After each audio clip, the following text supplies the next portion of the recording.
Nagpapatuloy sa kasalukuyan ang ika-6 na araw na welga ng halos 100 mga manggagawa ng Valle Verde Country Club sa Pasig City. At ganito ang kanilang panawagan. Sana sa management, ako'y personal na nanawagan sa inyo na napakaliit na halaga na yung hinihingi ng ating mga manggagawa. At yan namang mga manggagawang yan ay tapat na naglingkod sa inyo sa napakahabang panahon na. Kaya kapain naman natin yung kailang kalagayan. Suklian yung kailang tapat na paglingkod sa inyo ng makatarungang benepisyo. Okay naman yung pagsimpatya sa kailang kalagayan, pero hindi sapat yan. Ang kailangan ng mga tao ay yung dagdag na pinansyal na tulong dahil sa hindi na sapat yung kailang arawang kinikita. At alam naman ng mga manggagawa na kayang-kaya yung ibigay yung kailang kahilingan. Ang kailangan lang ay magkaroon kayo ng pangunawa at pagkapa doon sa kailang kalagayan na matumbasan ng sapat na bayad yung kailang tuloy-tuloy na paglilingkod dito sa Valle Verde. Yung CBA namin kailangan ibigay. Yun ang hinihingi namin. Hindi sila tataasan ng sweldo, kami hindi. Tinatasan. Yun ang kailangan namin. CBA, paglaban! Ipaglaban! Nanawagan kami sa management. Nawa maunawaan ang kalagayan ng manggagawa. Nawa'y maunawaan kung bakit nagkaroon ng CBA hindi nagkasundo. Paulit-ulit na pag-uusap. Pero walang nangyayari, maayos. So ito, umabot tayo ngayon sa strike na ito. Legal naman ang strike nito. Kami naman nagre-respeto. Nakawelga ang mga manggagawang ito simula pa nitong Sabado dahil umano sa pambabarat sa kanilang CBA at harassment ng management. Ayon kay Tony Pantaleon, Pangulo ng Pasig Labor Alliance for Democracy and Development o PALAD, 3 taon nang walang salary increase ang union dahil sa pandemya. Hanggang ngayon ay hindi pa rin binibigay sa kanila ang kahilingang 1,500 pesos per month na taas sa sweldo. Ano pa yung pinaglalaban nyo? Pinaglalaban namin dito yung CBA namin na deadlock na hanggang ngayon hindi pa binibigay. Almost month na yung deadlock. Lagi kami paulit-ulit sa dole, paulit-ulit din sa planta. Wala rin namang magandang ino-offer ng management. Tapos mayroon din kami issue na pinapatanggal namin yung SR at saka yung isang sportsman. Bali 2 manager yan, pinapatanggal namin. Kasi ang katakot-takot ang haras ang ginawa sa amin dito sa loob ng club. Na hanggang ngayon, kahit sa huling sandali, hinaharas pa rin kami ng mga team ng ibang management. Katunayan, ang daming stirol dun sa loob, mga pinapasok nila, kagabi pa yan. Hindi na lang kami gumagawa ng gulo, dinadaan namin ito lahat sa mga legal process. Kaya lang, hindi na tama yung ginagawa, kaya humantong itong welga na hindi naman sana. Kaya lang wala kami magagawa. Kaya pinutok namin ang welga. Sinasabi naman namin siya na nakikipag-usap naman kami ng maayos. Kaya lang hindi sila nagiging maayos. Pagkos lahat kami dito, binibigyan ng kaso, pinaharas kami lahat ng empleyado. Pagmula noong nangyari ang aming CBA noong July, kumandar na mamalupit kami ng SR at saka ng isang manager at ng ibang team na rin ng management. Kaya humantong kami sa ganito kasi hindi na namin makakaya na dapat maging peaceful ang management. Sa management, nag-uumpisa ang hindi magandang pagkakaunawaan. Kaya gano'n na lang ang galit ng mga tao. So ngayon, pinatatanggal nila yan, hindi pa ina-actionan ng management. Hindi pa ina-actionan ng top management, yung 2 na yan. Although hindi pa rin na-actionan, yung hinihingi namin na salary increase, ang mga iba namin economic provision. Hindi namin yan.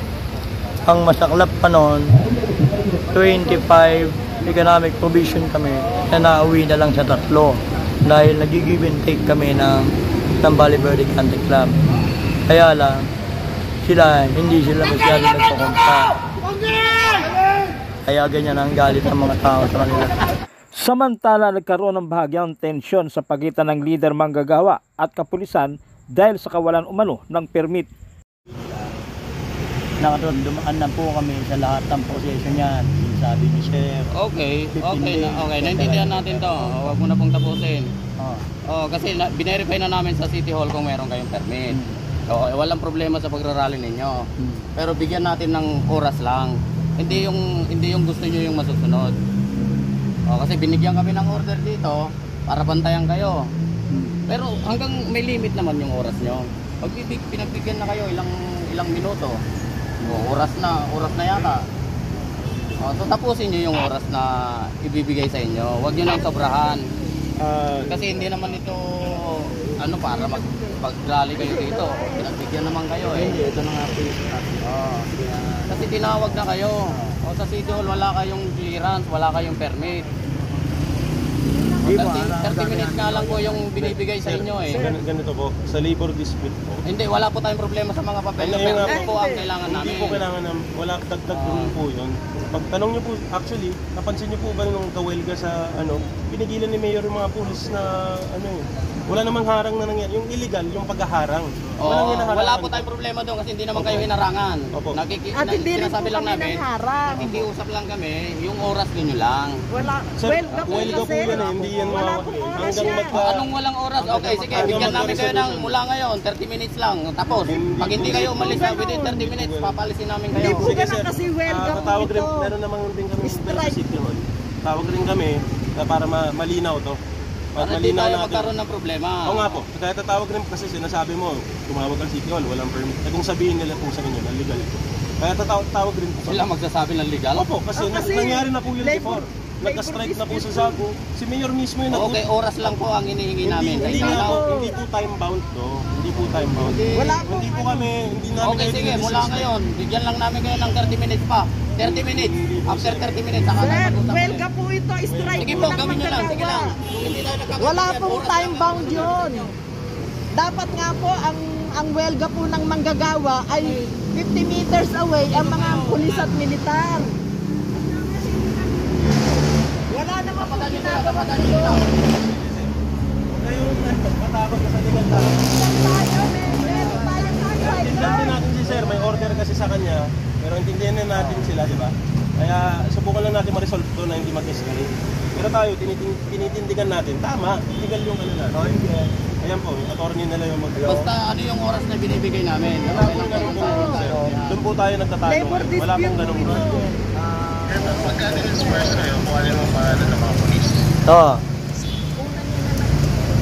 In-explain ko na kanina sa kausap ko yan eh. Hindi mo regard. Yun nga, gusto namin makuha yung side nila. Yun na lang nga po yun. Interview namin sila. Baka pwede ma-interview namin sila, sir. Kausapin sila. Oo.